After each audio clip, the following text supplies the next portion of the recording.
It's no mystery that in order to help your business grow, you got to hire the right people. So early on, when you're growing your small business, the question becomes, who do you hire? When do you hire them? I want to talk to you about the 2 people that you should hire first, no matter what your business is. Number 1, pretty simple.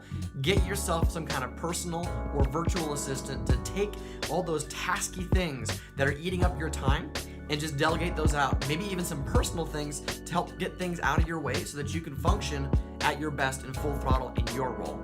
Now, the second person is also a key hire, and that is your opposite.